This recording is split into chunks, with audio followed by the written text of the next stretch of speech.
Happy lunch hour, gang. Okay, it's Columbus Day, in case you haven't noticed. Unless, of course, you're Kamala Harris, and then you're calling it Indigenous People Day.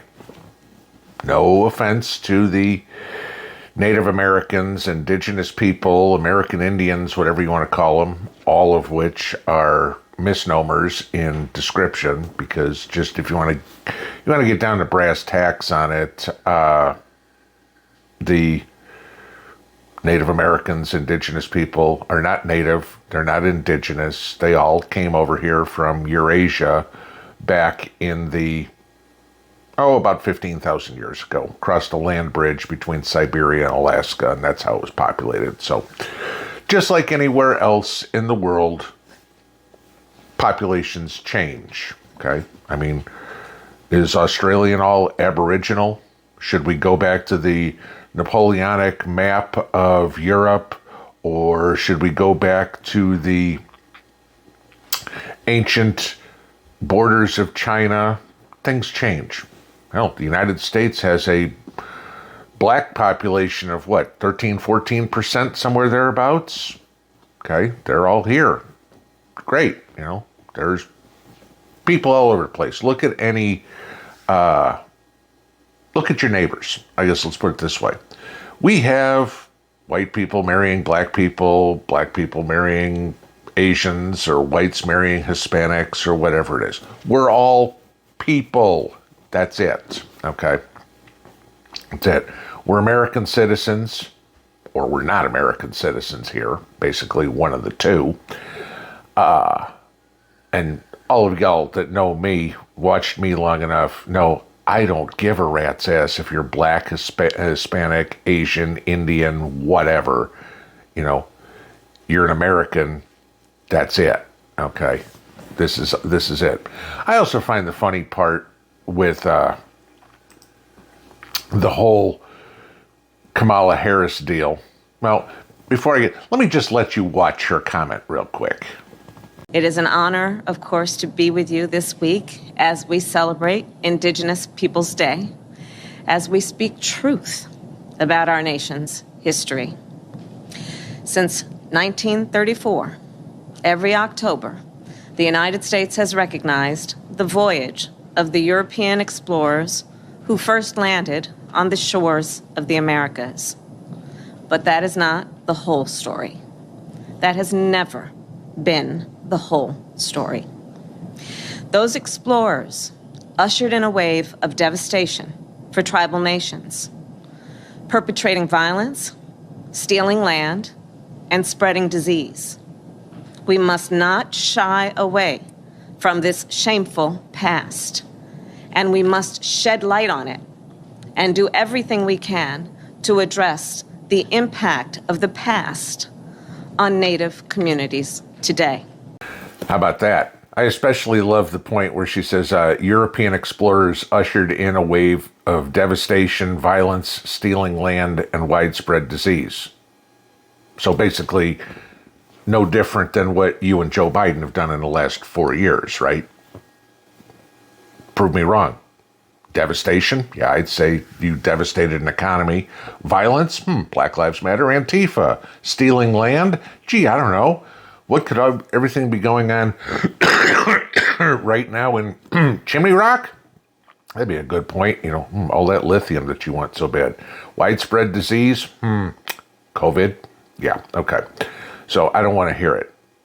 But I also find it really funny that we have what she's referring to, Indigenous Peoples Day, but we have Black History Month or Gay Pride Month. I mean, if I'm Italian, which I'm not, like obviously I don't look Italian at all, I'd be quite upset if I was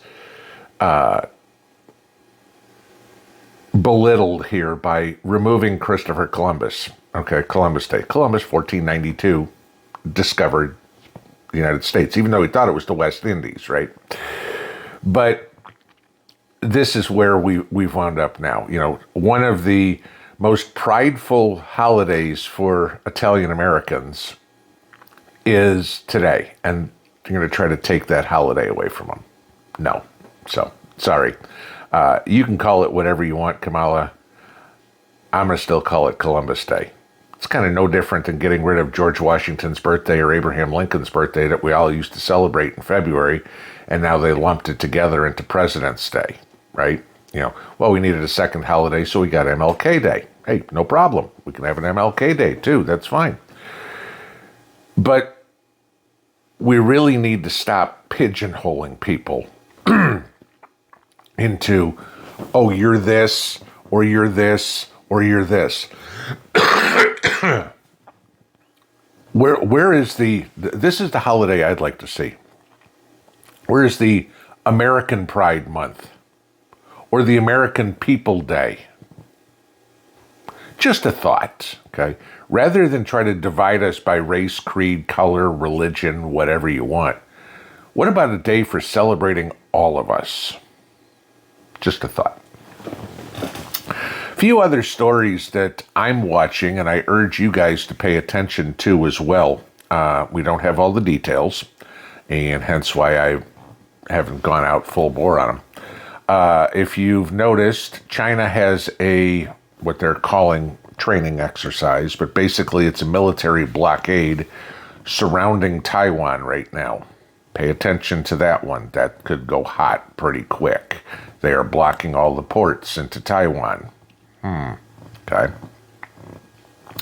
Do they want to do something like that before the election? Start that one. Is Joe going to help? Is Kamala going to help? October surprise possibility. Then we have the story out of Israel that we are now sending missiles that will be manned by U.S. troops in Israel. That means boots on the ground, guys. Okay. We'll see how that one pans out when we start having soldiers, if you will, more than covert operations going in there when actual major units are going in. Watch that one. Another potential October surprise. But that one's ramping up as well. And then, of course, the big one that this is starting to squeak out. Touchdown Timmy. Okay. We don't have all the details. I can't confirm any of this, but there's allegations coming out and supposed emails from victims at age 14 of, try to put this politely, extracurricular activities done with minors by Tim Walz. Let's just leave it at that. Again, I'm going to wait on more details to come out. Those are kind of things I'm watching, but I would encourage you guys, as you see information on that, to follow it closely, because those are probably right now the three biggest things that could blow up in our face in the next 3 weeks. Have a good afternoon, guys. Pinball out.